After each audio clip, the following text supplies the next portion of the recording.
Bueno, el tema de hoy sobre el conocimiento moderno colonial y el tipo de epistemología que fundamenta la ciencia social nos obliga a tener que hacer un recuento histórico para entender entonces qué significa ese yo cartesiano que es el que fundamenta toda la ciencia moderna, y entender quién es ese yo y de qué se trata ese yo, para luego podernos plantear descolonizar las ciencias sociales. Si no tenemos ese recuento histórico y si no tenemos esa conceptualización ya teórica de qué se trata el asunto, vamos a estar dando golpes en el aire, porque para poder descolonizar tienes que tener un conocimiento de qué se trata el paradigma moderno, de qué se trata las ciencias sociales modernas coloniales, cómo se construyeron, qué historia los subyace, cuáles son los sentidos comunes que nos constituyen y que nunca tomamos muy con claridad o nunca situamos con claridad. Y para eso quiero comenzar en el siglo XV, en la conquista de ese territorio que se llamaba Al-Ándalus. Paciencia conmigo aquí, porque puede parecerles como, bueno, ¿y por qué se va a esa historia? ¿Qué tiene eso que ver con este tema? Pues un poquito de paciencia, porque van a ver cómo tiene todo que ver. En ese momento, en el proceso de conquista de ese territorio que se conoció como Al-Ándalus, que era un territorio musulmán, ¿verdad? En el sur de lo que hoy llamamos España, pues aquello tenía de nombre un país que se llamaba Al-Ándalus. Ahí había una autoridad política que eran sultanatos, y en esos sultanatos había una correspondencia entre había una autoridad política con múltiples identidades y múltiples espiritualidades reconocidas con derecho propio en los códigos jurídicos del sultanato. Y en la práctica del sultanato, pues había relaciones de coexistencia entre estas diferentes identidades y espiritualidades. La lógica de la monarquía católica impuso en los territorios que conquistaba una correspondencia entre identidad del Estado, identidad de la población y espiritualidad de la población.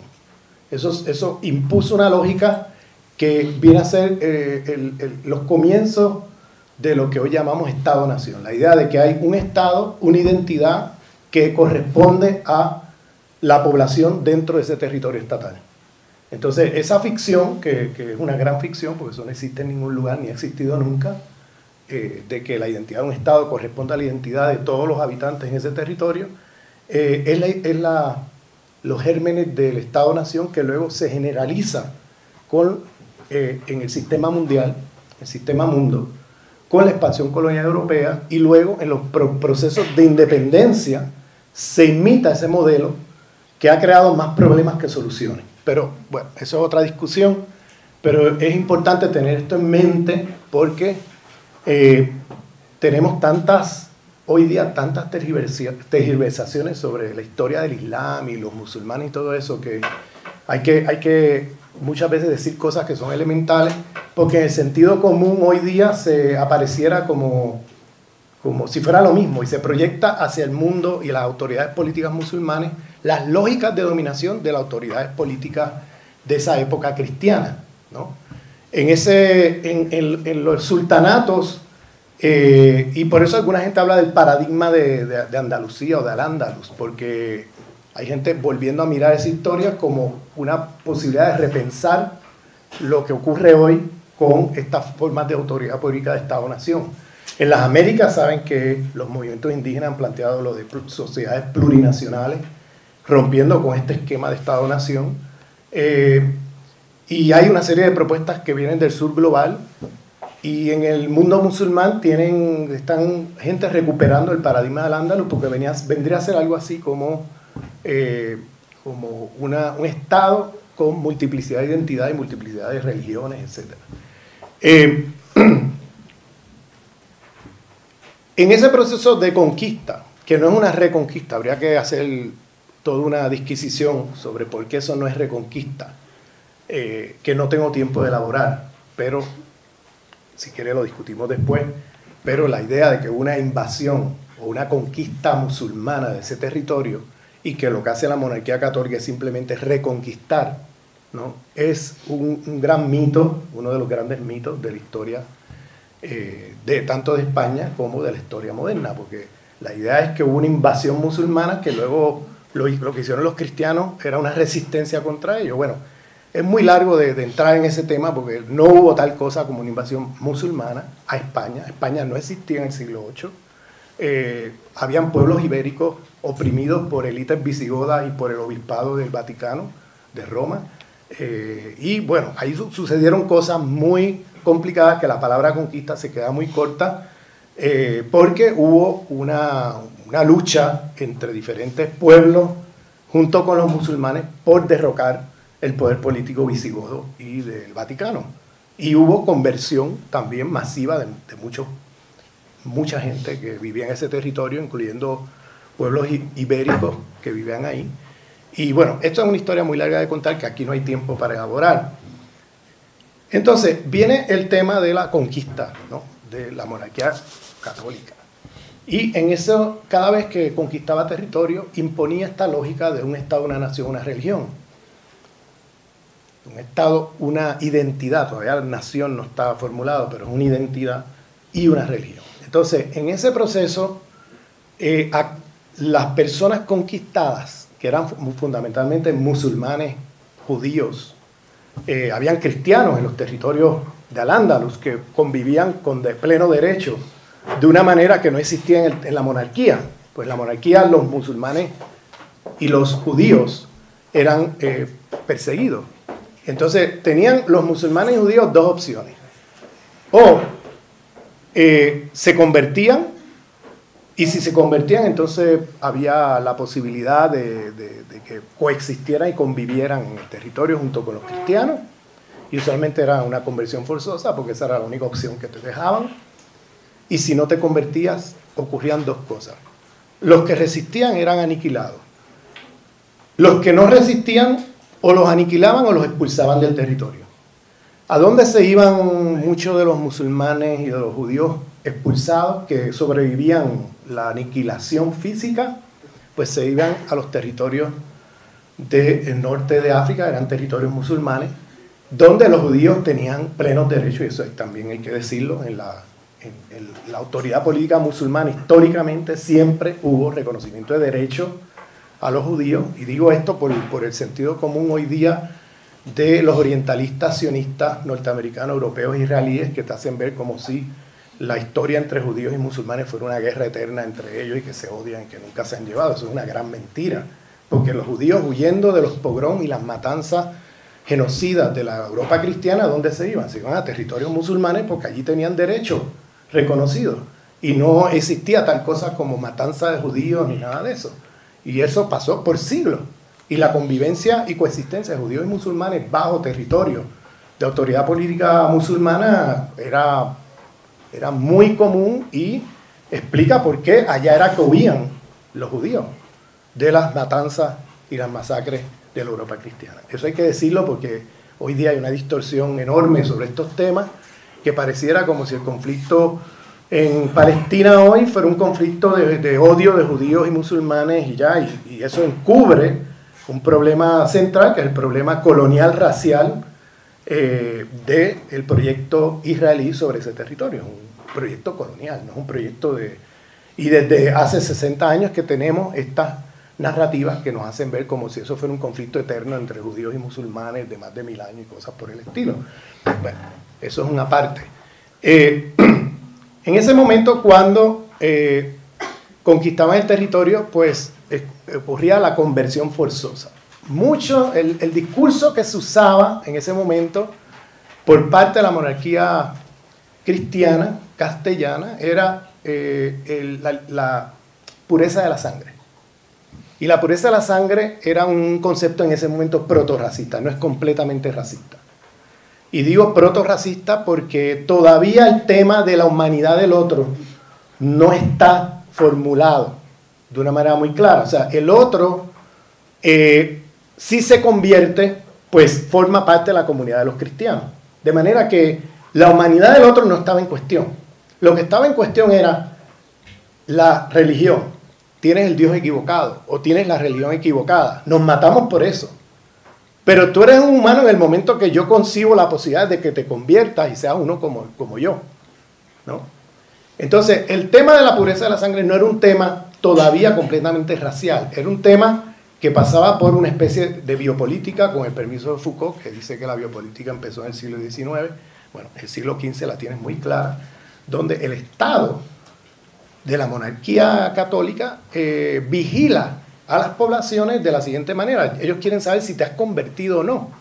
Y para saber si te has convertido o no, tienen todo un sistema de vigilancia para observar el comportamiento de estas familias que alegan haberse convertido. Pero el tema de la pureza de la sangre era saber si tú eras puramente cristiano, y en ese caso no había que vigilarte, o si tú tenías un abuelo musulmán, una abuela judía o cosas por el estilo, para saber si tú en verdad eres un converso o si tú estás fingiendo conversión.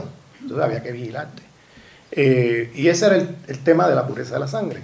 Ese tema se va a transformar con la conquista de las Américas.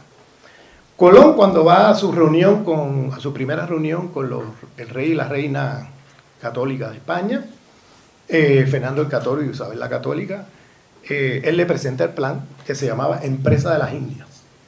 En ese plan, esta es otra discusión, o sea, esa idea de que Colón iba y se iba por un precipicio porque la tierra era plana y que ese es otro mito enorme, o sea, eso es otra discusión también que no hay tiempo de tener aquí, porque en realidad él iba con mapas chinos y los chinos habían cartografiado el mundo y eso había llegado a Italia vía las misiones del Vaticano en la China, y por eso es que todos estos navegantes conquistadores eran italianos, o sea, Colón, Vespucio, Magallanes, etc. Pues ellos venían con estos mapas secretos. Entonces, bueno, esa es otra parte, ¿no? De manera que ellos no venían a un territorio. En esos mapas aparecen las Américas claramente como una península y una extensión de la China. Y por eso Colón le llamaba a las Indias, porque él pensó que había llegado a las Indias. Él no sabía bien, no conocía bien esos mapas, pero él iba con un mapa y él creía que eso era la India. Por eso fue que él murió creyendo que estaba en las Indias. Y por eso le llaman indios a los indígenas de la América, porque él pensó que había llegado a la India y se murió con esa creencia. Entonces, cuando Colón se reúne con ellos, la reina y el rey le dicen, mira, esto está muy bien, pero primero tenemos que acabar con el último reducto de Al-Ándalus, que es el sultanato de Granada, que no era un reino, era un sultanato.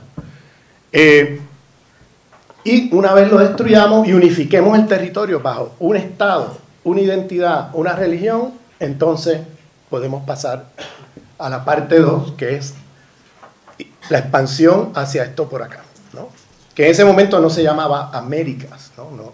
Ellos no sabían exactamente qué era esto por aquí, por eso la palabra Indias, occidentales, ¿no? Pero le dicen, tienes que esperar a que caiga Granada para entonces pasar allá. Digo esto también porque estas son historias que aparecen fragmentadas y que tenemos que de alguna manera conectar, porque nuestra historia está fuertemente influenciada por la conquista de moros en el sur de España, y esas conexiones hay que hacerlas.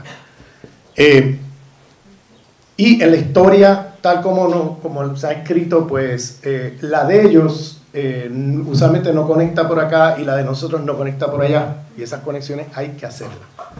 Y sobre todo en el mundo que vivimos hoy, de racismo antiindígena, racismo antimusulmán, racismo, o sea, sobre todo tenemos que buscar esas genealogías históricas que nos unen.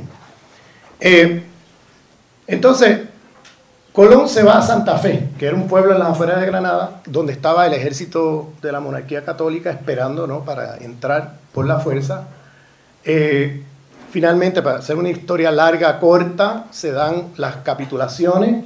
El 2 de enero de 1492, observen ese año, cae Granada, se dan las capitulaciones que violan rápidamente, porque un poco como los tratados con los indígenas acá, ¿no? Pero eso ya pasó por allá anteriormente acá, donde se firman tratados que luego no se cumplen y se violan descaradamente.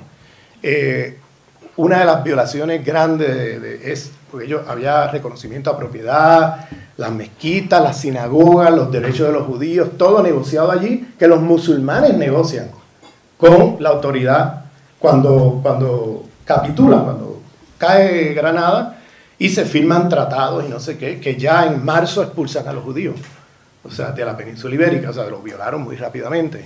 Ya rápidamente expropian a los musulmanes de sus propiedades, agarran las mezquitas y construyen una iglesia encima de la mezquita. Eso es algo que hicieron por acá con los templos sagrados de los indígenas, donde los conquistaban y encima le metían una iglesia. Y tú puedes ver los cimientos de estas construcciones, ¿no?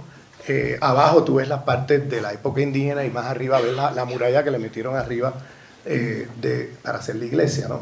Eso tú lo ves allí también, la conquista de mezquitas y transformación de mezquitas en iglesias y cosas por el estilo. Entonces, en ese proceso, cuando cae Granada, el 11 de enero de 1492 entra Colón desde Santa Fe a reunirse con el rey y la reina, unos días después, y ahí le autorizan y le dan los recursos y autorización para venir hacia acá, para la conquista, lo que llamamos hoy la conquista de las Américas. Entonces, el 12 de octubre de 1492 llega Colón acá a la Española, así se llamaba esa isla, que es lo que hoy llamamos República Dominicana y Haití. Y se baja del barco un tiempo muy corto, nos dicen que no era ni 2 horas, y ya se regresa al barco y pone en su diario: estos son pueblos sin religión. El concepto de pueblos sin religión hoy día nos sonaría como que el tipo dijo que eran ateos, ¿no? En el siglo XXI, si tú dices pueblos sin religión, es que son ateos, ¿no? Pero en fines del siglo XV, ese concepto tiene una connotación muy diferente, porque fines del siglo XV, decir pueblos sin religión, el imaginario cristiano, todos los humanos tienen religión, porque todos los humanos tienen alma. Tú puedes tener la religión equivocada. Nos matamos sobre eso. Tú tienes el Dios equivocado, pero tu humanidad no está en cuestión porque tú tienes religión. Por tanto, tú tienes alma. Y por tanto, la posibilidad de la conversión está allí, ¿no? De convertirte y que te hagas uno como nosotros, los cristianos, ¿no?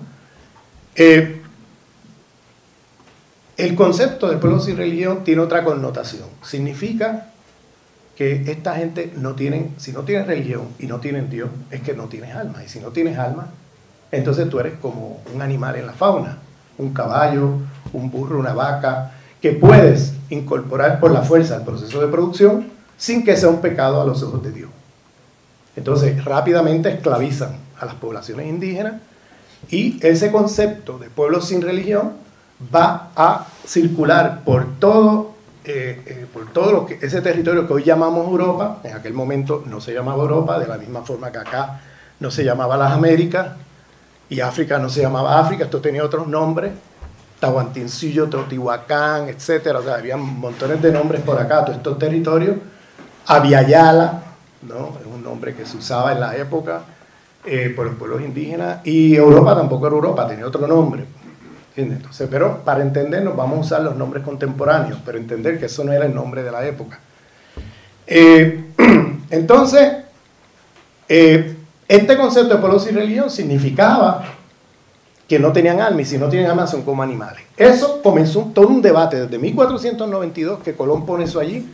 Recuerden que él regresó con algunos de estos indígenas en jaula y los llevó atravesando por tierra montones de pueblos y poblaciones desde Portugal hasta Madrid, cruzando así todos los territorios, y iban en jaula exhibidos, mostrando esto que encontraron por allá, estos animales, ¿no? Entonces comienza un debate, el debate es si tienen alma o no los indígenas, el gran debate, y esto circula por toda Europa porque está escrito en latín. En ese momento está escrito en latín, y todo ese debate llega a través de las redes de la iglesia a Alemania, Francia, Inglaterra, por todos lados. Y en ese momento todo el imaginario de la época estaba circulando alrededor del tema de, bueno, y esta gente que encontraron por allá, ¿qué son? ¿Quiénes son? Porque había todo un debate, bueno, ¿serán esas tribus perdidas judaicas de la Biblia o serán estas otras de por acá? Y entonces era todo un debate porque no sabían quién era esta gente, desde el punto de vista, ¿no?, europeo de la época y de la cristiandad. Entonces, porque hay que decir que habían otras partes del mundo que, o sea, los musulmanes habían llegado a las Américas, los chinos habían llegado a las Américas, los vikingos habían llegado a las Américas, los africanos habían llegado a las Américas, o sea, hay evidencia, pero sobrada, de que los indígenas acá tenían relaciones con el mundo y había comercio. No eran sociedades completamente aisladas y primitivas, como nos decían. Además, tenían avances civilizatorios enormes, mucho más que los europeos de la época. O sea, Europa era una aldea oscurantista marginal del mundo, donde la ciencia no se podía hacer ciencia, te quemaban una hoguera, ¿no? Mientras que acá ya habían avances en la medicina, avances en cirugía, avances en la astronomía, los calendarios mayas de los más precisos del mundo a la altura de 1492, etcétera. O sea, había desarrollo lo mismo que había en China y en otros lugares.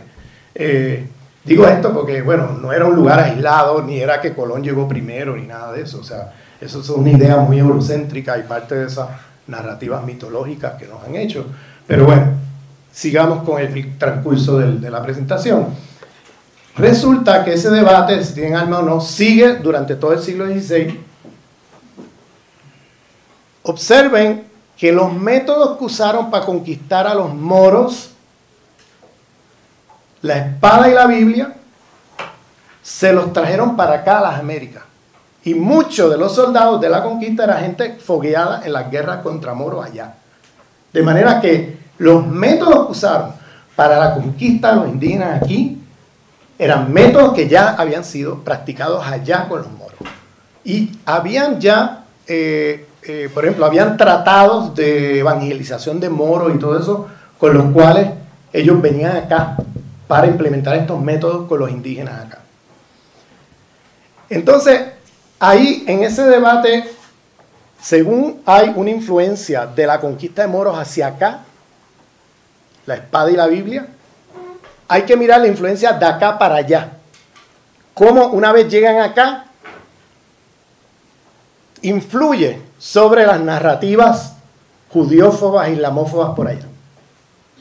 Y cómo influye sobre las poblaciones, los moriscos, que eran los musulmanes conversos, y los judíos, los marranos, que eran los judíos conversos.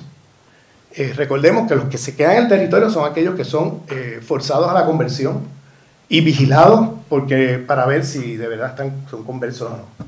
Entonces, ahí, en ese proceso, se van a redefinir las narrativas medievales de discriminación religiosa que se habían acuñado siglos antes contra judíos y contra musulmanes. En ese momento, la idea de antisemitismo incluye musulmanes y judíos. Y los pueblos semitas, hasta hace 50, 60 años, eran siempre musulmanes y judíos. Esta idea de que los semitas son los judíos y que por tanto el antisemitismo es contra el judío, pero que el musulmán no es semita, al contrario, son los antisemitas peores de la historia, etcétera. Eso es una distorsión reciente de los orientalistas sionistas norteamericanos, europeos e israelíes, porque hasta la Segunda Guerra Mundial los orientalistas europeos ponían en la misma definición de pueblo semita a musulmanes y judíos, y siempre la discriminación contra judíos y musulmanes iba junta, nunca se separaba, siempre se miraban a estos pueblos como inferiores, juntos.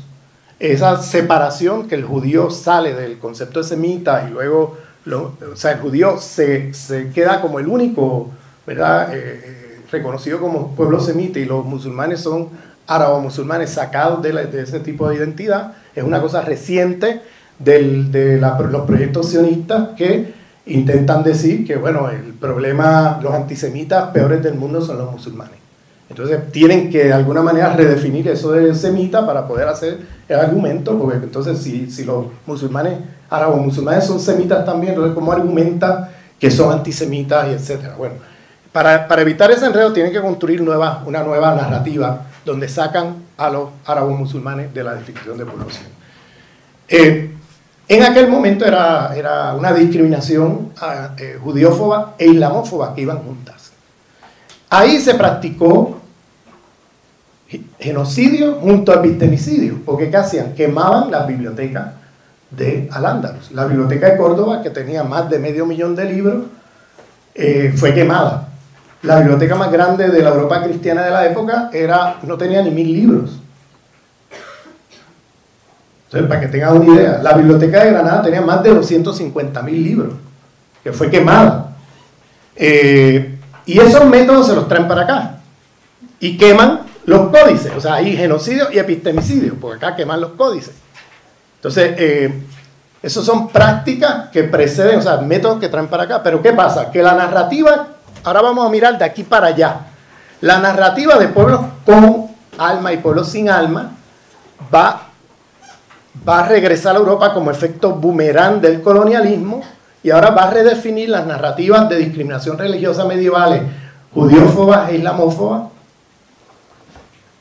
porque ahora se va a cuestionar al musulmán converso y al judío converso, los moriscos y marranos, de una manera más fundamental que anteriormente. Porque ahora se va a acuñar el término de que el problema de los moriscos y los marranos no es un problema de diferencia religiosa, es un problema de que son sujetos desalmados. Desalmados no de que no tengan armas, que no tienen alma. Entonces, esa narrativa que comienza acá con los indígenas regresa para allá y en el siglo XVI va a transformar la discriminación religiosa medieval contra judíos y musulmanes en discriminación racial. Porque ya no es el tema de si tienes el Dios equivocado, la religión equivocada y que hay que convertirte. Ya es que no importa cuán converso tú seas, no importa que ya hayas nacido bautizado y no importa cuántas veces vayas a misa, ya el cuestionamiento es más fundamental porque ya no es si tú tienes la religión equivocada o no, es que la gente que le reza a esa religión, ese Dios inferior, son ellos mismos inferiores, porque no tienen alma. Entonces, eso redefine y comienza un nuevo discurso ya de islamofobia y judiofobia, que es el antisemitismo moderno, porque va a ser discriminación religiosa, pero redefinida como discriminación racial. El marcador del racismo ahí no es el color de piel, es la religión. Pero es racismo porque se va a pasar debajo de la línea del humano a toda una serie de poblaciones judías, de origen judío, de origen musulmán, aunque sean cristianos conversos y ya no tengan rastro de prácticas de esas religiones. La pregunta el cuestionamiento es más fundamental, ya no es sobre la religión en sí o el Dios equivocado, ahora es que ellos mismos son sujetos desalmados, es decir, sujetos inferiores desde el punto de vista de la línea del humano, que es el mismo cuestionamiento que se hace de los indígenas acá. Pero esa historia de cómo de allá para acá vinieron métodos de dominación que se practicaron allá y cómo desde acá, a partir de cómo ellos definen los indígenas acá, va a revertir sobre la conquista de moros y judíos allá, esa relación no podemos perderla de vista, porque se va a practicar genocidio y epistemicidio con judíos y musulmanes allá, y acá se va a practicar genocidio y epistemicidio. Epistemicidio es el concepto que usa Boaventura de Sousa Santos para hablar de la destrucción de conocimientos que no sean los conocimientos hegemónicos europeos de la época, ¿no? Entonces, ese debate va a seguir en el siglo XVI, al punto que, por ejemplo, los musulmanes y los moriscos van a ser esclavizados. Se va a hacer un mercado de esclavos, porque ya el tema de si tienen alma o no, bueno, ya no tienen alma y por tanto ya podemos esclavizarlos sin que sea un pecado a los ojos de Dios. Y eso culmina finalmente en 1609 con la expulsión de moriscos de la península ibérica. Es una historia muy larga de contar aquí en esta presentación. En el debate de si tienes alma o no continuó a través de los primeros 50 años del siglo XVI y hay un decreto del Papa en 1537 donde el Papa dice, se ve obligado a tener que decir que si tienen, o sea, este debate, ¿tienen alma o no los indígenas de las Américas? O sea, ¿qué hacemos con eso? Y el Papa se ve obligado a hacer un decreto donde dice, bueno, tienen alma, pero alma animal.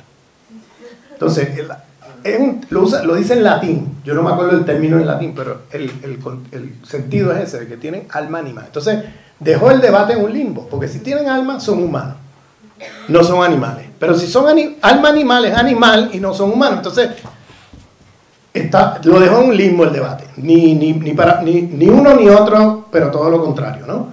Entonces, eso quedó ahí, y claro, eso obligó al Imperio Español a tener que hacer un juicio. En ese momento, la autoridad del conocimiento lo tenía la Iglesia, y lo tenía en particular, o sea, el juicio, se hacía un juicio y era la Iglesia y teólogos cristianos y curas, etcétera, los que definían en estos juicios la política del imperio. Y en ese momento, se hace unos años después, el juicio de Valladolid, que en 1552 entre las Casas y Sepúlveda. En ese juicio tenemos la posición de Sepúlveda, culturas bárbaras, etcétera, y pueblos sin alma, y por tanto no es un pecado a los ojos de Dios esclavizarlo, y la política del Imperio Español tiene que continuar esclavizando indígenas en las Américas porque son pueblos sin alma, inferiores frente, bajo la línea del humano. Y él va a argumentar como parte de su retórica de que el mejor ejemplo es que no tienen sentido de propiedad privada, porque tienen colectivización de la tierra, y no tienen sentido de mercado, porque tienen mecanismos de reciprocidad como mecanismo de distribución de la riqueza. No tienen mercado. Entonces, él usaba esto, fíjense que ya es un argumento capitalista. Pues recordemos que en 1492 no es solamente que la expansión a las Américas generó esta noción de los superiores e inferiores sobre la línea del humano, es que se creó un mercado mundial capitalista al mismo tiempo. O sea, estas cosas van juntas. Entonces, no fue que una cosa vino primero y la otra después. Por eso la idea esa de que del marxismo clásico, de que el racismo es una superestructura del capitalismo, es muy problemática, porque el racismo y el capitalismo llegaron juntos al mismo tiempo. No fue que una cosa vino de primero y la otra después. Es que la raza, el racismo, es un principio organizador de la economía política. Es decir, la economía política no funciona sin que sea racial. El capitalismo histórico, ¿no?, funcionó con lógicas raciales. La División Internacional del Trabajo se organiza a partir de la idea de raza. ¿Qué haces tú y cuánto ganas por lo que haces? Está informado por el tema de raza. Y por otros temas también, género, etcétera. Pero la idea de raza es una de las ideas centrales constitutivas de la acumulación de capital. No epifenómeno o derivado o superestructura, sino que es un principio organizador de la economía política. Entonces, ahí, ese debate, las Casas, Sepúlveda ya está usando argumentos capitalistas. Las Casas usa otro argumento. Él dice, bueno, esta gente tiene alma, pero son pueblos bárbaros, que aunque tienen alma, son bárbaros que hay que cristianizar. Entonces, ese debate, aquí muy simplificadamente, porque hay tratados y libros y estudios muy detenidos, que los invito a que los miren, sobre este debate, porque tiene consecuencias enormes para los próximos 500 años del sistema mundo. Porque aquí se inauguran dos discursos, independientemente de las intenciones de las casas, etcétera. Cómo es que ese discurso se organiza y se articula por los próximos 500 años es fundamental. Pues aquí tienen dos discursos. El de Sepúlveda es lo que llamamos hoy día racismo biológico. Los discursos racistas biológicos, de la inferioridad genética, ¿no? El discurso de las casas es lo que llamamos hoy racismo culturalista, el racismo que pasa por la inferiorización del otro vía la naturalización de su cultura como algo inferior, ¿no? Y es indirectamente racista biológica también, porque hace una construcción esencialista, biologicista de la relación entre cultura y población. Fíjense que el discurso de Sepúlveda en el siglo XIX se va a secularizar. De pueblos sin alma a pueblos sin la evolución humana, genética humana, o sea, pueblos sin el ADN. Y luego en el discurso de las casas se va a secularizar, porque ya en el siglo XIX la autoridad del conocimiento ya no es la iglesia, ahora es la ciencia. Entonces, estos discursos, el de Sepúlveda a través de las ciencias naturales, y sobre todo la biología, pasa a ser de pueblos sin armas a pueblos sin el código genético, sin el ADN. El de las casas, con las ciencias sociales, sobre todo la antropología, va a ser de pueblos bárbaros a cristianizar a pueblos primitivos a civilizar. O sea, que es una secularización, es el mismo perro con otro collar. O sea, es una secularización de ese debate teológico del siglo XVI, ahora con un lenguaje cientificista, para decir y hacer lo mismo. Entonces, esas genealogías históricas son fundamentales. Luego, en el siglo, después de ese juicio, que en el largo plazo Sepúlveda ganó el juicio, pero en la inmediatez, quien lo gana es las casas. Y lo que se hace es que tú pensarías, bueno, ahora liberarían a los esclavos del yugo del colonialismo español, ¿no? Es decir, los indígenas quedarían liberados. Pues no, lo que hicieron fue pasar a los indígenas a la encomienda, una forma de trabajo forzado, sacarlos de la esclavitud, pero meterlos en la encomienda, y entonces, ¿quién va a hacer el trabajo esclavo en las Américas? Empiezan a importar masivamente africanos secuestrados en África y traídos aquí por la fuerza y esclavizados acá, ¿no? Entonces ahí tiene los comienzos del racismo ya biológico, perdón, el racismo de color, porque ahora el racismo se va a marcar no por si tienes alma o no, sino el color de tu piel.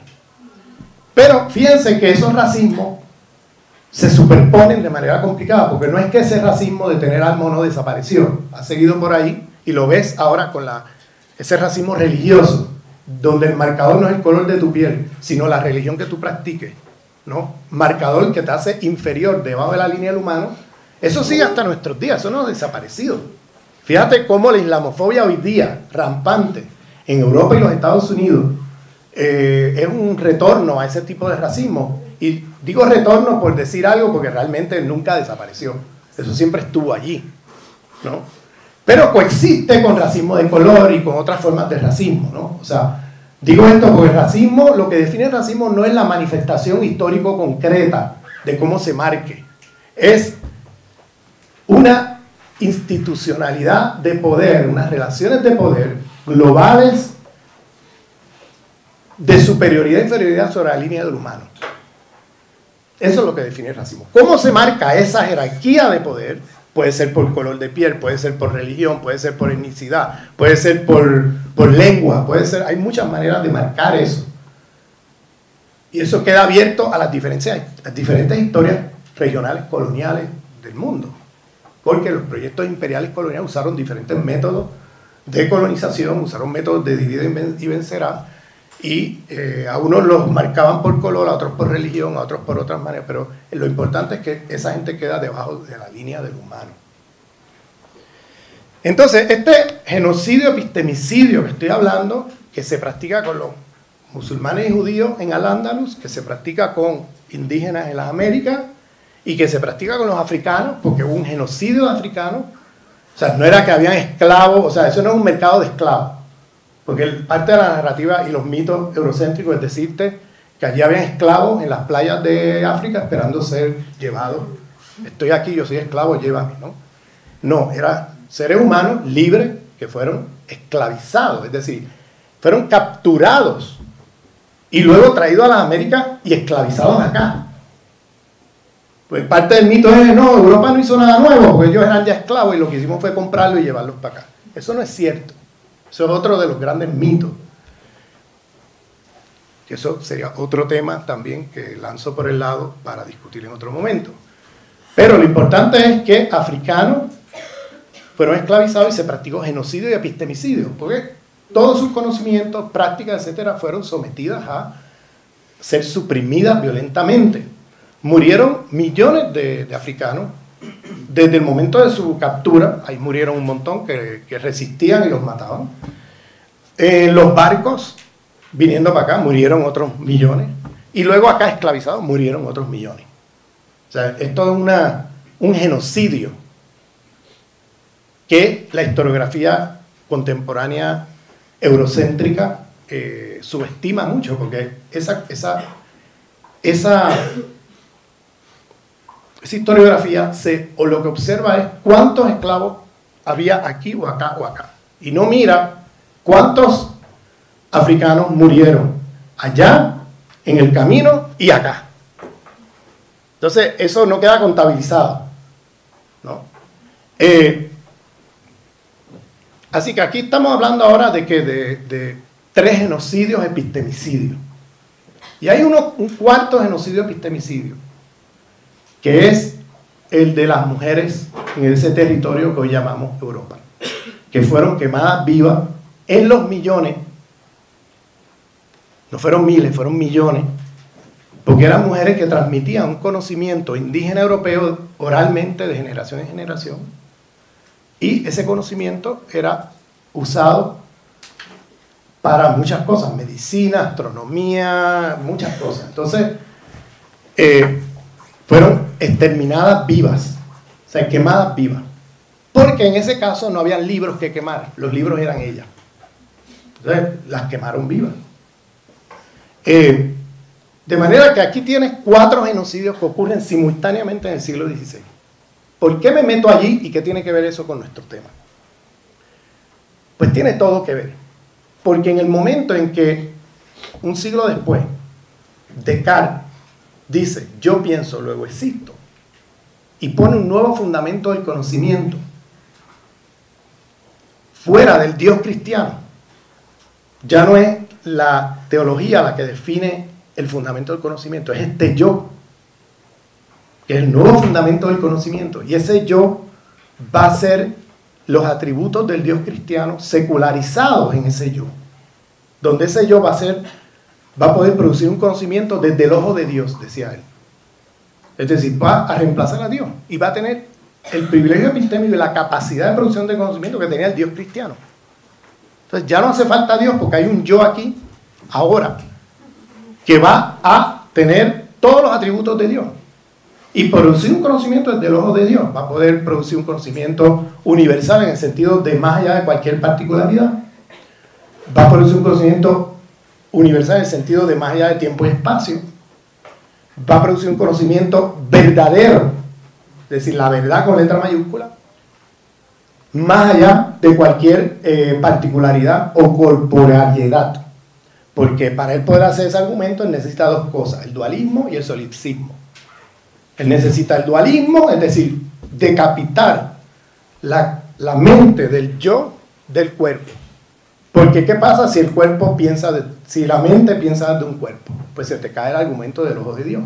Porque eso quiere decir que tu cuerpo está situado en un lugar del mundo y ya no puedes decir que tú tienes un conocimiento más allá de cualquier particularidad desde el ojo de Dios.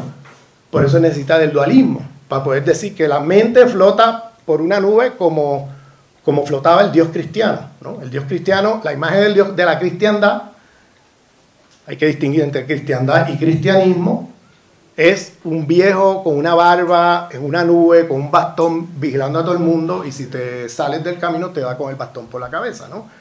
Y si no te portas bien y el bastón no te sirvió, vas al infierno. Pero bueno, es una imagen muy antropocéntrica, que no tiene nada que ver, y eso hay que decirlo también, eso es tema para otra discusión, con Alá, Pachamama y con toda la visión que tenían los pueblos no occidentales.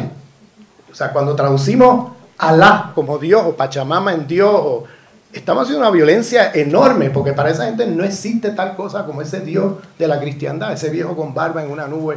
Eso no es lo que ellos están hablando. Ellos están hablando de una energía, una fuerza cósmica, de la cual los humanos y todas las formas de vida estamos al interior de esa fuerza cósmica.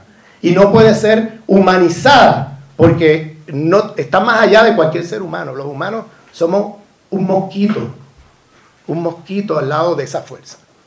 Y por tanto, representarla como un humano con barba en una nube, eso es un Dios de la cristiandad que no tiene nada que ver con estas otras comunidades. Pero otra vez, ese es otro tema aparte a desarrollar. Entonces, cuando Descartes pretende producir un conocimiento desde el ojo de Dios, él nunca sitúa quién es este yo, nunca dice quién es, ¿no? Nunca lo define. Y necesita no solamente el dualismo, donde la mente esté flotando por el aire, para argumentar del ojo de Dios, sino también necesita el solipsismo, es decir, de que el sujeto, este yo, produce un conocimiento en un monólogo interno, consigo mismo, a través del cual se hace preguntas, se las contesta hasta llegar a la certeza del conocimiento. Es decir, el conocimiento no se produce dialógicamente ni en relaciones sociales con otros humanos. Se produce en un monólogo interno, ¿no? Él necesita eso para poder argumentar el ojo de Dios.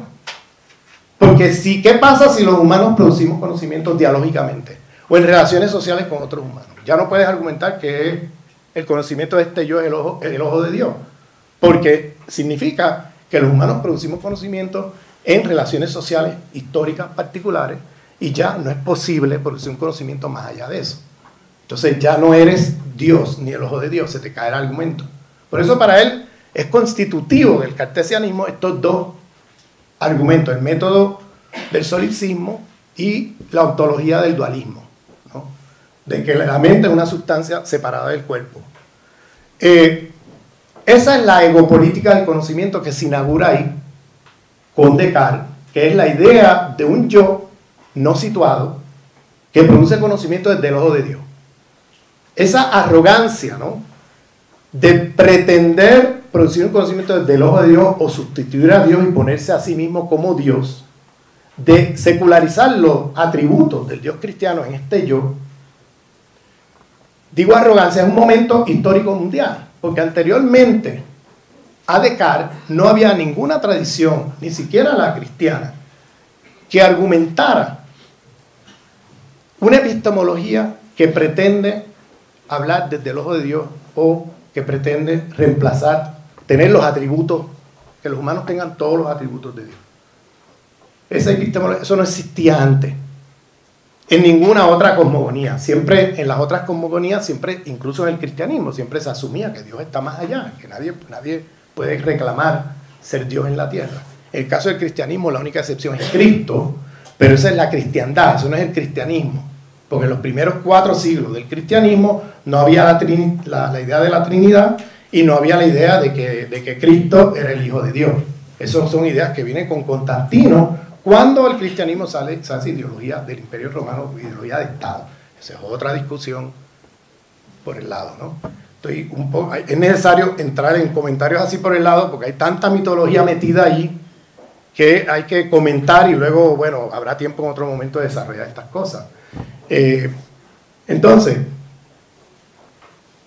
ese momento donde ese yo pienso, lo existo con los atributos del Dios cristiano, del ojo de Dios, está montado sobre la idea de un universalismo en la cual el conocimiento se produce más allá de cualquier particularismo del mundo. Ese es el universalismo que se va a manejar por parte de Occidente de Descartes en adelante.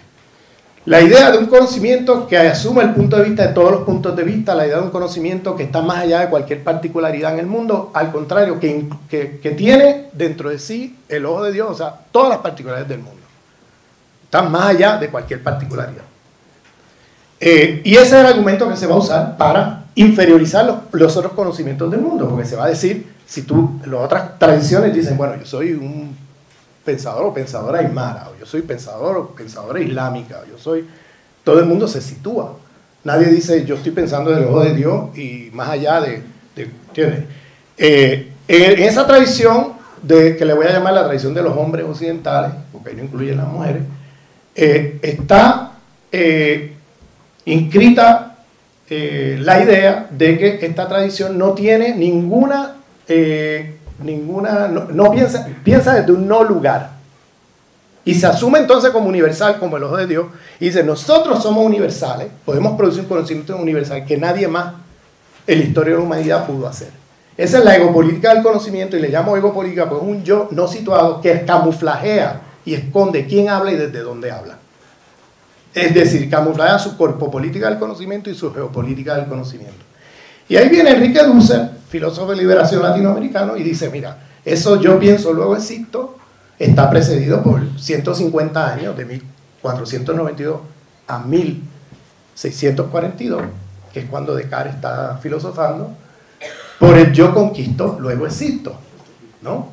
Porque el yo conquisto, luego existo es la condición de posibilidad de que alguien en el siglo XVI, en el siglo XVII, mediados del siglo XVII, asuma la arrogancia de sustituir ya a Dios como fundamento del conocimiento y ponerse a sí mismo en lugar de Dios.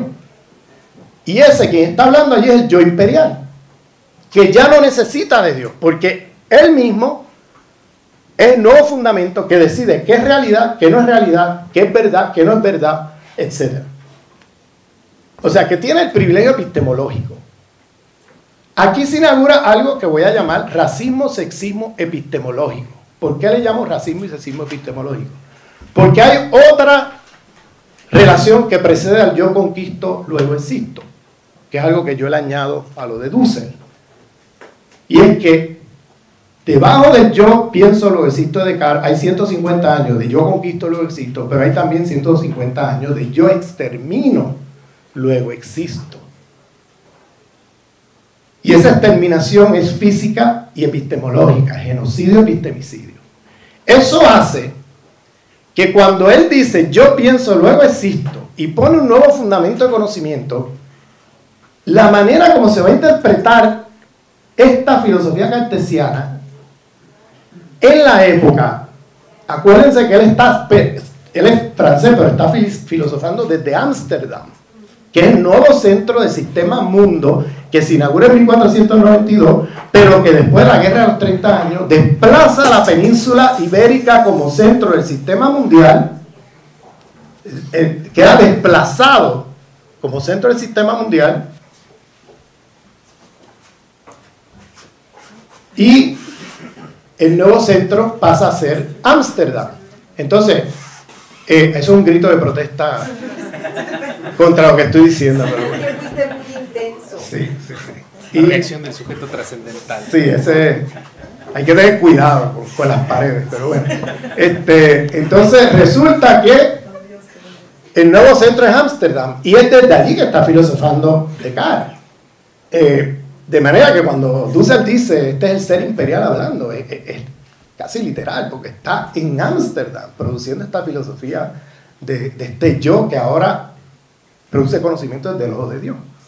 Entonces, yo le añado el yo extermino, luego existo, a lo de Dussel, porque creo que en el sentido común de la época está construido por los 4 genocidios epistemicidios del cual les hablé. Ese yo no es un musulmán, hombre o mujer. No es un judío, hombre o mujer. No es un indígena, hombre o mujer. Acuérdense, genocidio epistemicidio contra todos ellos. No es un africano, hombre o mujer. Y no es una mujer europea. Porque hay genocidio epistemicidio contra las mujeres de allí, acusadas de brujas, que transmiten un conocimiento indígena europeo por generaciones y que fueron quemadas vivas. De manera que la condición de posibilidad histórica del yo pienso, luego existo cartesiano, que es el fundamento del pensamiento moderno, de las ciencias sociales modernas, porque todavía, a pesar de todas las críticas que se le han hecho a Descartes, todavía las ciencias sociales operan con el paradigma cartesiano de sujeto-objeto, de un yo que produce conocimiento desde un no lugar, porque si usted dice, yo como mujer indígena pienso o produzco este conocimiento, entonces usted está descualificada de hablar en ese espacio, porque usted no se supone que se sitúe, usted supone que esconda desde donde hable.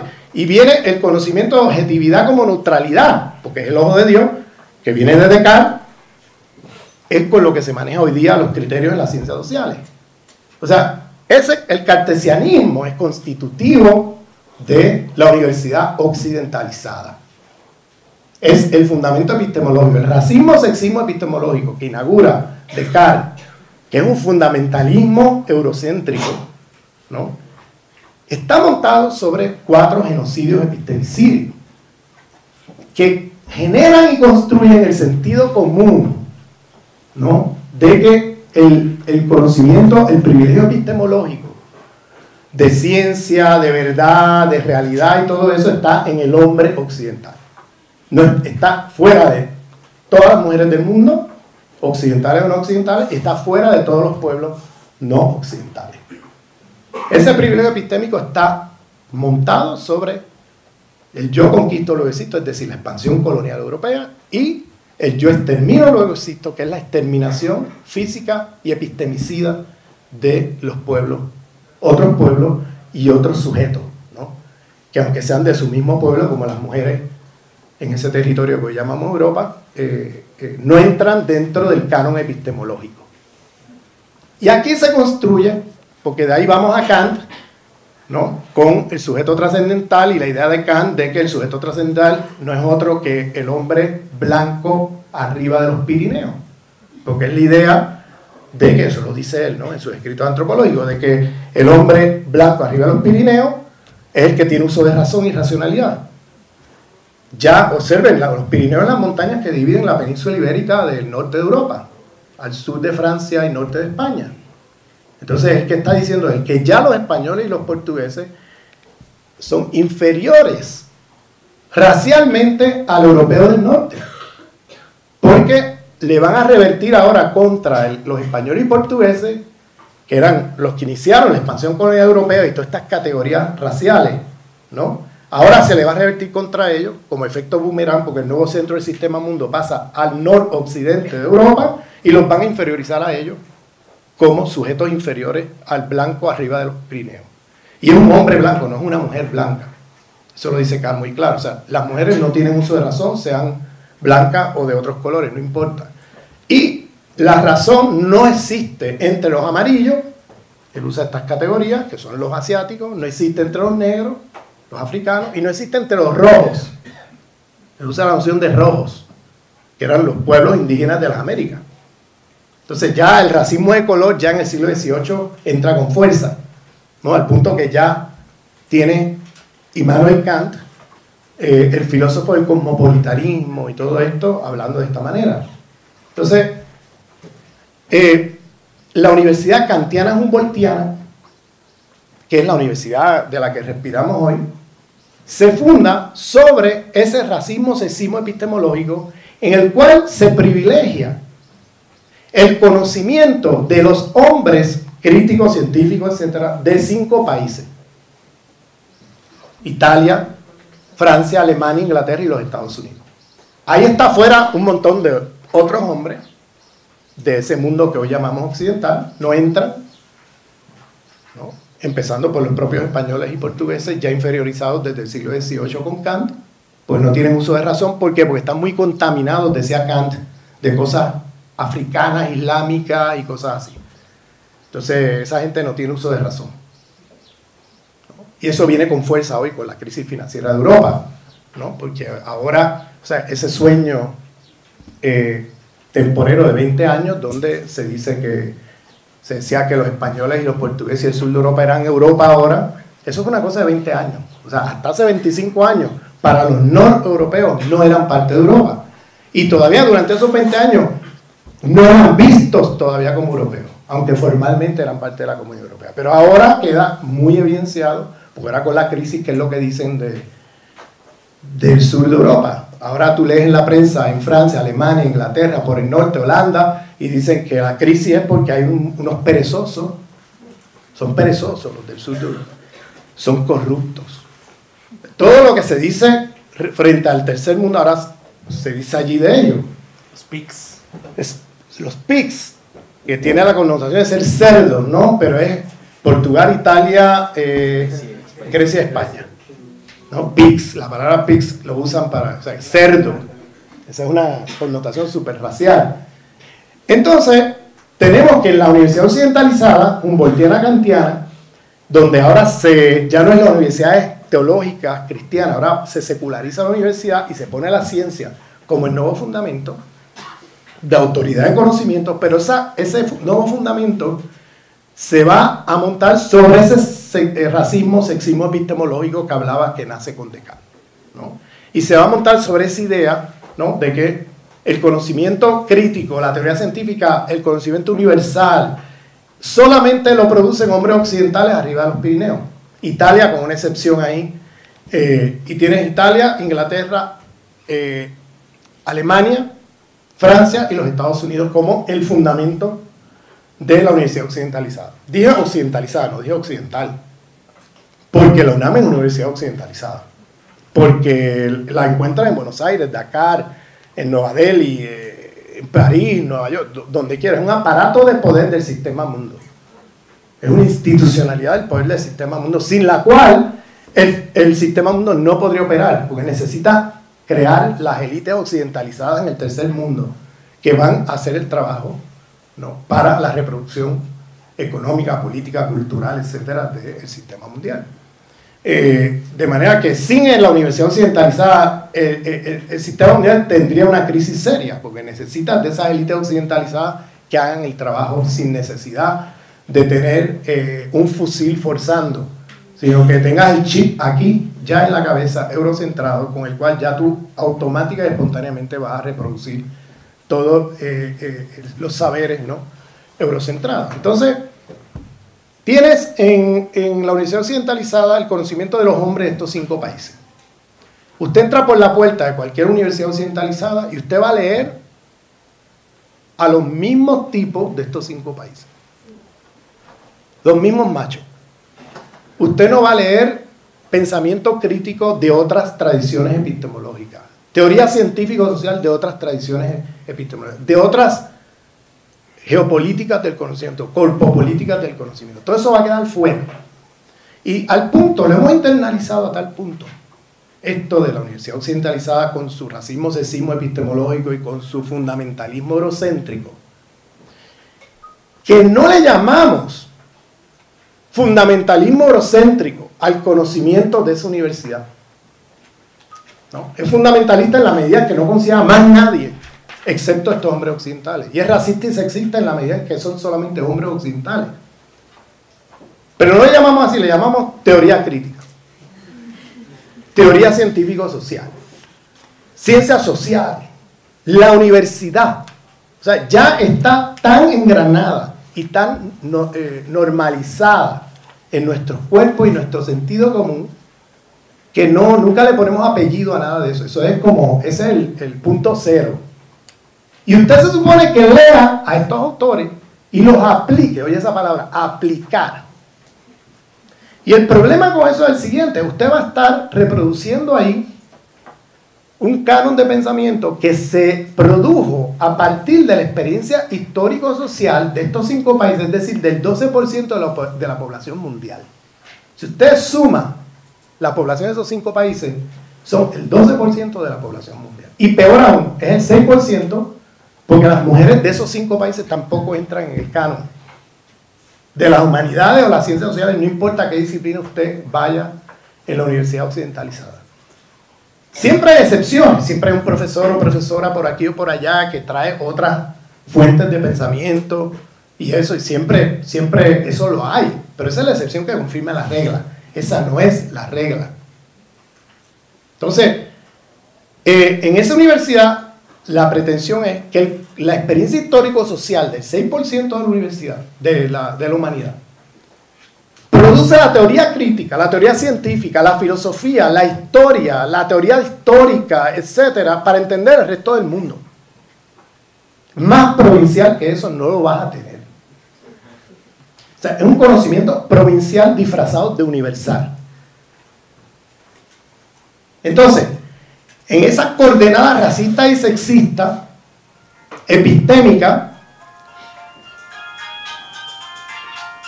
entonces se construye una jerarquía de conocimientos donde los conocimientos de otras experiencias históricos sociales del 94% de la humanidad se va a estudiar como objeto de estudio, no como sujetos que producen conocimiento o que producen teoría crítica o producen teoría científica. No, son sujetos que van a ser vistos como objetos de estudio, ¿no? Porque sus conocimientos no importan, no tienen validez, son inferiores frente a ese conocimiento del hombre occidental. Entonces, estamos hablando de una Fíjense, el universalismo, es uno que define para todos. Uni-versidad o uni-versalismo. Universalismo, uno que va a definir para todos. Porque lo que se asume es que como tienen el conocimiento superior y ellos son los seres universales, nadie más es universal, todo el mundo es particular. Y la egopolítica del conocimiento cartesiana sirve ahí para camuflajear su localización geopolítica, corpopolítica y epistémica, porque aparecen como sujetos universales no situados. Objetividad como neutralidad, ¿no? La verdad. Los demás no tienen capacidad de llegar allí. Por eso el departamento de filosofía se llama departamento de filosofía. Y ahí lo que ustedes son los machos de estos 5 países. Con el añadido de los griegos de la antigua Grecia, no los griegos de hoy, ¿no? Entonces, si fueran más honestos y dijeran departamento de filosofía de los hombres heterosexuales blancos europeos occidentales, yo no tengo problemas, compañeros. Yo me quito el sombrero y digo, perfecto. Entonces ya sabemos a lo que vamos. Y yo, si quiero entrar a ese departamento a estudiar, ya yo sé lo que voy a estudiar. Pero no se llama así. Se llama departamento de filosofía, porque esa es la única filosofía posible dentro de ese paradigma y ese fundamento epistemológico. No es posible otro tipo de filosofía, porque ellos son los universales. Los demás, filosofía aymara, tojolabal, o budista, o yoruba, eso es particularista. Eso no tiene capacidad de universalidad. Y mira, el mejor ejemplo son ellos mismos. Mira, ellos mismos te lo dicen. Yo soy un filósofo budista, yo soy un filósofo islámico, yo soy un pensadora aymara. Ellos no lo están escondiendo, mira, son inferiores. Nosotros no pensamos desde ningún lugar así, geopolítico, epistémico, tradición. Nosotros estamos más allá. Y por eso nuestro conocimiento es superior. Entonces, si nuestro conocimiento es superior, entonces yo sé que es lo mejor para ti. Pues si mi conocimiento es superior al tuyo, el tuyo es inferior al mío, ya no importa qué tú piensas que es lo mejor para ti. Y no hace falta escucharlo, porque cualquier cosa que salga de tu boca siempre va a ser inferior a mí. Entonces, pasamos del siglo XVI, cristianízate o te mato, ¿no? Yo sé que es lo mejor para ti, te tienes que cristianizar por las buenas, y si no te cristianizas por las buenas, yo, como sé que es lo mejor para ti, pues si te tengo que matar para salvar tu alma de tu barbarie, pues te mato. Siglo XIX, civilízate o te mato. Yo sé que es lo mejor para ti, tú eres un obstáculo a la civilización y el progreso, y si te tengo que matar para salvarte de tu primitivismo y avanzar la civilización y el progreso, pues te mato. Siglo XX, desarróllate o te mato. Tú eres un subdesarrollado, tú no sabes cómo salirte de eso, yo sé que es lo mejor para ti, aquí está la receta del desarrollo, yo te trato de convencer, ¿verdad?, por argumento, pero si tú no te convences, pues entonces tendré que usar la fuerza. Entonces ahí están las dictaduras militares, ¿no?, imponiendo el desarrollismo vía la matanza de toda una generación de gente en el tercer mundo. No fue solamente en América Latina. Esos golpes de Estado de dictaduras militares desarrollistas, ¿no? Entonces yo sé que es lo mejor para ti. Si te tengo que matar para que tú no seas un obstáculo al desarrollo, pues te mato. Siglo XXI, democratízate o te mato. Tú eres autoritario, yo sé que es lo mejor para ti, aquí está el concepto de democracia, tú no lo entiendes por las buenas, pues lo vas a tener que entender por las malas, ¿no? Entonces, fíjate cómo esta epistemología es el fundamento de los proyectos coloniales e imperiales en el mundo. Y fíjense cómo esa es la epistemología que bebemos en las ciencias sociales de la universidad occidentalizada. Las ciencias sociales están construidas a partir de un paradigma que es fundamentalista eurocéntrico, porque no admite otra posibilidad de conocimiento que los hombres de estos 5 países, y que es a su vez racista y sexista, epistémicamente al mismo tiempo. Entonces, digo esto porque está tan engranado y tan normalizado esto, que los fundamentalistas son los otros. O sea, fundamentalistas son los indígenas, son los negros, son los islámicos, Esto no es fundamentalismo, esto es ciencia. Esto es verdad, ¿no? Y en el proceso, una epistemología que se construye bajo epistemicidio y genocidio de otros pueblos es la que fundamenta esta universidad que llamamos universidad, que yo le llamo occidentalocéntrica, la universidad occidentalizada, lo cual es patético, ¿no? Cuando te pones a pensarlo con detenimiento, o sea, y es patético cuando te pones a pensar que el fundamento epistémico solamente cubre la experiencia del 6% de la humanidad. O sea, la teoría social, para dar un ejemplo, de la antropología, o la teoría social de la sociología, está pensada desde la experiencia histórico-social y el punto de vista de los hombres occidentales de estos 5 países. ¿Qué pasa con las teorías que nacen de otras experiencias histórico-sociales en el mundo? Que requieren de otras categorías para entenderlo. Porque allá se vive algo muy distinto a lo que se vive en esos 5 países. Entonces ya no puedes aplicar las teorías así. Porque la palabra aplicar ya presupone muchas cosas. Cuando esas teorías no dan cuenta de la experiencia histórico-social de otras coordenadas del mundo. Incluso, no solamente otras coordenadas del mundo, llamado, entre comillas, no occidental o tercer mundo, sino incluso del primer mundo mismo. Hay una serie de experiencias totalmente excluidas de ese canon. Empezando por la experiencia de los españoles o de los portugueses, que están también fuera del canon. Están inferiorizados dentro de ese canon. Para empezar, la experiencia de las mujeres occidentales, que también están inferiorizadas en ese canon. Entonces, el llamado es a descolonizar las ciencias sociales, a descolonizar la universidad occidentalizada. ¿Qué significa descolonizar eso? Significa movernos de la universidad a la pluriversidad. Si tú transformas el canon de pensamiento y lo extiendes al pensamiento crítico, al pensamiento científico social de otras coordenadas del mundo, entonces ya no estamos hablando de la universidad, sino de la pluriversidad. La uni es uno que define para todos, la pluri es entre todos definimos para todos, que es otro concepto diferente al universalismo.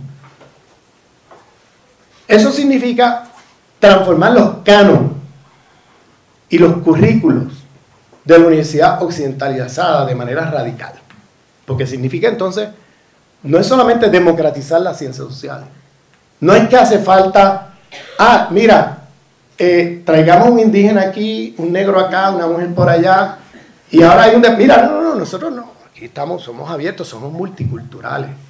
Entonces ahora tenemos aquí un departamento de estudios interculturales, y mira, allí están los indios, mira, están allí, aquí nadie les cierra las puertas a nadie, y allá están los negros y los africanos, y allá están las mujeres con sus estudios de género y cosas así. No hay problema. Ese es el multiculturalismo liberal aplicado a la epistemología. Es decir, yo te doy el dinero para que tú brinques y saltes en tu carnaval, pero oye, no cuestiones quién manda aquí y quién en última instancia define qué es verdad, qué no es verdad, qué es realidad, qué no es realidad. O sea, el multiculturalismo deja el status quo intacto y lo que hace es poner allí los sujetos inferiorizados y los integra solamente en términos de identidad. Entendido identidad de una manera muy limitada, de una manera culturalista. No se integra la identidad en el sentido epistémico. Se vacía de contenido las identidades, se vacía de contenido epistemológico las identidades, entonces se les integra de manera subordinada. Para seguir con el racismo sexismo epistémico, pero ahora con una sofisticación tal que si tú los acusas de, no, mira, allí en aquel edificio, en aquel piso 6, vete allí que allí están los indios, ¿entiendes? Pero eso no contamina para nada el canon de pensamiento central de este espacio, ¿no? Entonces la descolonización implicaría tomarse en serio la diversidad epistémica del mundo, el pensamiento crítico, no cualquier pensamiento. Yo no estoy diciendo ahora, yo no soy un populista epistémico. Yo no estoy diciendo que ahora, bueno, pues porque es indio, pues ya produce conocimiento crítico o lo que sea. Yo no estoy hablando de eso. Estoy hablando del pensamiento crítico que se produce desde el Islam, desde los tojolabal, desde los aymara, desde los mestizos latinoamericanos, desde las mujeres occidentales, las mujeres no occidentales, desde todas las coordenadas, y que eso sea parte del canon de pensamiento crítico y científico, social y filosófico e histórico. Y los europeos pueden entrar a la conversación, los hombres europeos. No le vamos a hacer a ellos lo que ellos le hicieron al resto del mundo, porque entonces invertimos el problema, lo que hacemos es una inversión del binario eurocéntrico. No, pueden entrar a la conversación, pero como uno más, ya no como centro de la conversación. Y entonces, como uno más, bienvenido a la conversación, con humildad, entramos, conversamos, hay cosas que podemos aprender de ese pensamiento, pero lo aprendemos descolonizando ese pensamiento de sus límites. Y para eso tienes que tener otra localización epistémica, geopolítica y corpopolítica, desde la cual entonces tú filtrar qué te es útil y qué no te es útil de ese pensamiento. Pero ya no como centro, sino como uno más dentro de muchos otros. El problema ahora es que ese es el centro.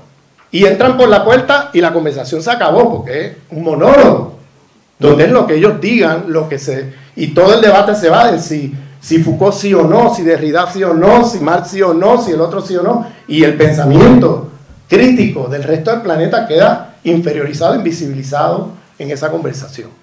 Entonces, yo no estoy hablando de multiculturalismo, estoy hablando de que necesitamos de esa diversidad epistémica, no porque necesitamos una representación de un indio, una mujer aquí, un negro allá, no. Estoy hablando de eso porque el otro pensamiento, ese que bebemos como ciencias sociales, es provincial. No nos da cuenta de la realidad que vivimos en otras partes del mundo. Es limitado. Y para poder salirnos de ese conocimiento limitado, provincial, necesitamos del pensamiento crítico de otras experiencias histórico-sociales. Es por eso, no es porque multiculturalismo liberal, ¿no? Donde tú integras gente sin cambiar de fondo la epistemología. Sino vamos a cambiar la epistemología porque esa epistemología que tenemos es inadecuada. Esa es la razón. Porque esos otros conocimientos nos dan cuenta de lo que vive el 80% de la humanidad, no de lo que vive el 6%. Entonces yo necesito a Silvia Winter, yo necesito a Angela Davis, yo necesito a Gloria Anzaldúa, yo necesito a Silvia Rivera Cusicanqui, yo necesito a Esteban Ticona, yo necesito a Liz Chariati. O sea, podemos ir por la lista.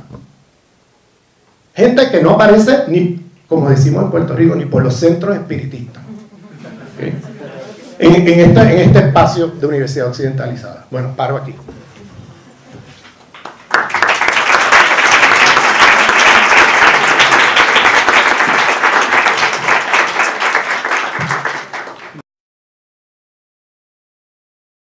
De nombre un país que se llamaba Al-Ándalus. Ahí había una autoridad política que eran sultanatos. Y en esos sultanatos había una correspondencia entre había una autoridad política con múltiples identidades y múltiples espiritualidades reconocidas con derecho propio en los códigos jurídicos del sultanato. Y en la práctica del sultanato, pues había relaciones de coexistencia entre estas diferentes identidades y espiritualidades. La lógica de la monarquía católica impuso en los territorios que conquistaba una correspondencia entre identidad del Estado, identidad de la población y espiritualidad de la población. Eso impuso una lógica que viene a ser los comienzos de lo que hoy llamamos Estado-Nación. La idea de que hay un Estado, una identidad que corresponde a la población dentro de ese territorio estatal. Entonces, esa ficción, que es una gran ficción, porque eso no existe en ningún lugar, ni ha existido nunca, de que la identidad de un Estado corresponde a la identidad de todos los habitantes en ese territorio, los gérmenes del Estado-Nación que luego se generaliza en el sistema mundial, el sistema mundo, con la expansión colonial europea y luego en los procesos de independencia se imita ese modelo que ha creado más problemas que soluciones. Pero bueno, eso es otra discusión, pero es importante tener esto en mente porque tenemos hoy día tantas tergiversaciones sobre la historia del Islam y los musulmanes y todo eso, que hay que muchas veces decir cosas que son elementales, porque en el sentido común hoy día se apareciera como si fuera lo mismo y se proyecta hacia el mundo y las autoridades políticas musulmanes las lógicas de dominación de las autoridades políticas de esa época cristiana, ¿no? En los sultanatos, y por eso alguna gente habla del paradigma de Andalucía o de Al-Ándalus, porque hay gente volviendo a mirar esa historia como una posibilidad de repensar lo que ocurre hoy con estas formas de autoridad política de Estado-Nación. En las Américas saben que pues, ocurría la conversión forzosa. Mucho, el discurso que se usaba en ese momento por parte de la monarquía cristiana, castellana, era la pureza de la sangre. Y la pureza de la sangre era un concepto en ese momento proto-racista, no es completamente racista. Y digo proto-racista porque todavía el tema de la humanidad del otro no está formulado de una manera muy clara. O sea, el otro, si se convierte, pues forma parte de la comunidad de los cristianos. De manera que la humanidad del otro no estaba en cuestión. Lo que estaba en cuestión era la religión. Tienes el Dios equivocado o tienes la religión equivocada. Nos matamos por eso. Pero tú eres un humano en el momento que yo concibo la posibilidad de que te conviertas y seas uno como yo, ¿no? Entonces, el tema de la pureza de la sangre no era un tema todavía completamente racial. Era un tema que pasaba por una especie de biopolítica, con el permiso de Foucault, que dice que la biopolítica empezó en el siglo XIX.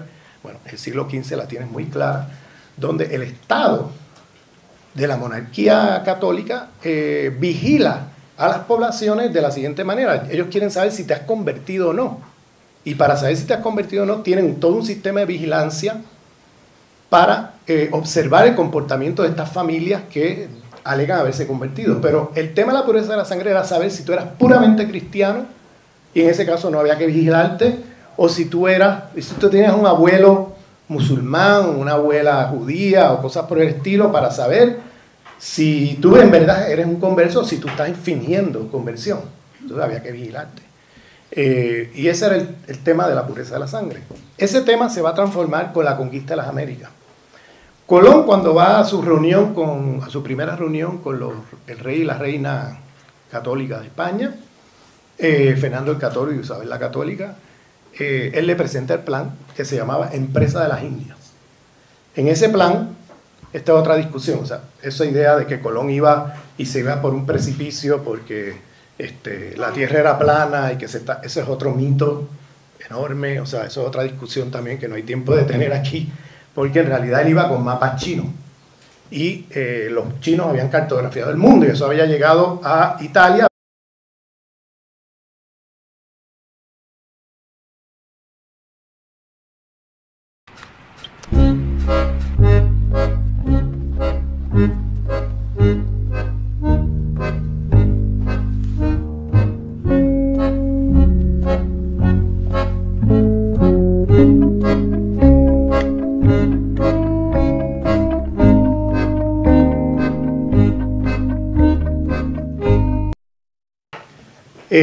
Bueno, el tema de hoy sobre el conocimiento moderno colonial y el tipo de epistemología que fundamenta la ciencia social nos obliga a tener que hacer un recuento histórico para entender entonces qué significa ese yo cartesiano que es el que fundamenta toda la ciencia moderna, y entender quién es ese yo y de qué se trata ese yo, para luego podernos plantear descolonizar las ciencias sociales. Si no tenemos ese recuento histórico y si no tenemos esa conceptualización ya teórica de qué se trata el asunto, vamos a estar dando golpes en el aire porque para poder descolonizar tienes que tener un conocimiento de qué se trata el paradigma moderno, de qué se trata las ciencias sociales modernas coloniales, cómo se construyeron, qué historia los subyace, cuáles son los sentidos comunes que nos constituyen y que nunca tomamos muy con claridad o nunca situamos con claridad. Y para eso quiero comenzar en el siglo XV, en la conquista de ese territorio que se llamaba Al-Ándalus. Paciencia conmigo aquí porque puede parecerles como, bueno, ¿y por qué se va a esa historia? ¿Qué tiene eso que ver con este tema? Pues un poquito de paciencia porque van a ver cómo tiene todo que ver.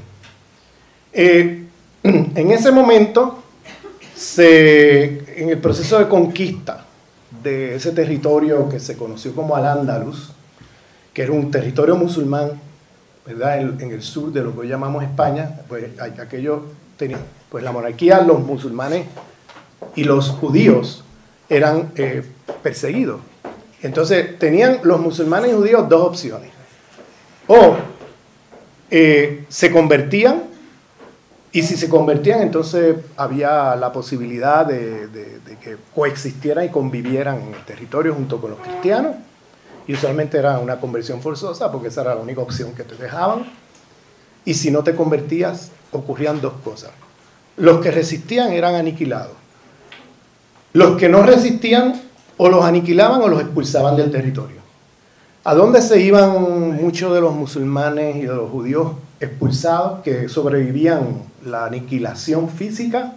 Pues se iban a los territorios del norte de África, eran territorios musulmanes, donde los judíos tenían plenos derechos, y eso también hay que decirlo, en la autoridad política musulmana históricamente siempre hubo reconocimiento de derechos a los judíos, y digo esto por el sentido común hoy día de los orientalistas sionistas norteamericanos, europeos, israelíes, que te hacen ver como si la historia entre judíos y musulmanes fuera una guerra eterna entre ellos y que se odian y que nunca se han llevado. Eso es una gran mentira, porque los judíos, huyendo de los pogroms y las matanzas genocidas de la Europa cristiana, ¿dónde se iban? Se iban a territorios musulmanes porque allí tenían derechos reconocidos y no existía tal cosa como matanza de judíos ni nada de eso. Y eso pasó por siglos.